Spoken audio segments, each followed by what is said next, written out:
오늘은 아이스크림 프랜차이즈 중에 독보적인 브랜드 파워를 자랑하는 베스킨라빈스 창업에 대해 분석해 보겠습니다. 베스킨라빈스는 파리바게트, 파스쿠치, 던킨도너츠, 삼립 등 다수의 외식 브랜드를 보유하고 있는 SPC 그룹의 브랜드인데요. 1945년 미국에서 설립되었고 한국에서는 1987년부터 가맹 사업을 시작하여 오랫동안 꾸준히 사랑받고 있는 브랜드입니다. 그럼 먼저 가맹 점수 추이부터 보겠습니다. 가맹 점수는 14년도에 1029개점에서 매년 평균 60에서 70개점 정도 꾸준히 증가하여 20년 5월 21일 현재 1367개의 가맹점이 운영되고 있습니다. 오랜 기간 아주 평온하고 안정적인 성장세를 유지하고 있는 모습입니다. 다음은 개설 폐점 추이입니다. 가맹 점수와 마찬가지로 꾸준히 안정적인 모습을 보여주고 있는데요. 개설은 평균 90개점, 폐점은 평균 30개점 수준으로 개설과 폐점 비율도 나쁘지 않은 수준입니다. 이어서 가맹 점수 대비 폐점률을 보면 16년도와 17년도에 3.6%로 폐점률이 약간 올랐지만 5년간 평균은 2.6%로 아주 우수한 실적을 기록하고 있습니다. 다음은 가맹점 월평균 매출 추이입니다. 역시나 안정적인 모습을 보여주고 있는데요. 18년도에는 매출이 더 상승하여 4,240만 원을 기록하였습니다. 여기까지 베스킨라빈스의 현황을 살펴봤는데 전체적으로 너무 안정적이어서 딱히 부연 설명할 게 없는 것 같습니다. 이렇게 안정적인 베스킨라빈스를 창업하면 얼마를 벌 수 있을지 예상 수익을 보겠습니다. 월 매출은 18년도 평균 매출인 4,240만 원일 때와 평균보다 30% 높은 5,500만 원일 때를 가정해서 계산해 보겠습니다. 베스킨라빈스의 재료비는 매출의 50%에서 55% 정도로 보시면 됩니다. 저는 보수적으로 55%로 잡았습니다. 재료비는 제가 수집한 데이터를 토대로 추정한 수치이므로 사실과 다를 수 있으니 참고만 해주세요. 인건비는 프로토 기준 15%로 잡았고요. 임대료는 400만원, 나머지는 무난한 수준으로 잡고 계산해보면 매출 4,240만원일 때 수익은 406만원, 매출 5,500만원일 때 수익은 645만원이 예상됩니다. 다음은 창업비용입니다. 20평 로드샵 기준이며 부가세에 포함된 금액입니다.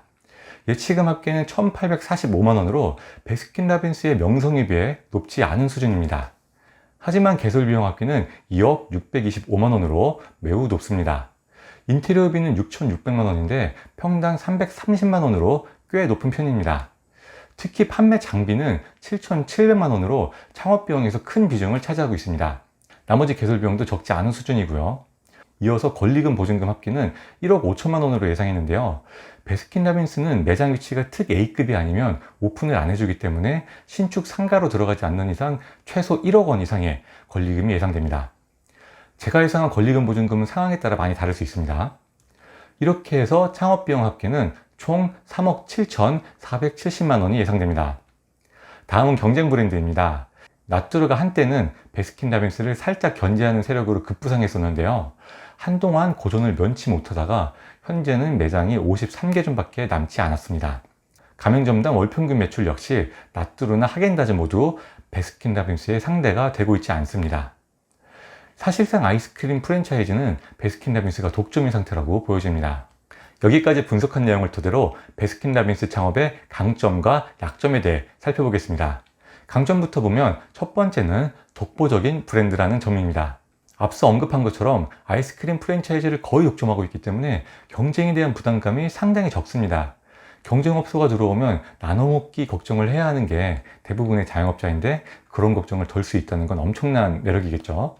두 번째 강점은 투자형 아이템으로 적합하다는 점입니다. 베스킨라빈스는 좋은 곳에 자리만 잘 잡으면 고객이 브랜드를 보고 이용하는 아이템이기 때문에 상대적으로 근무자의 역량이 덜 중요한 편입니다. 또한 업무도 단순하고 재고 관리도 쉽고 직원 구하기도 어렵지 않은 편이죠. 그래서 점주가 근무 시간을 자유롭게 가져가기에 좋고 오토로 운영하기에도 적합합니다.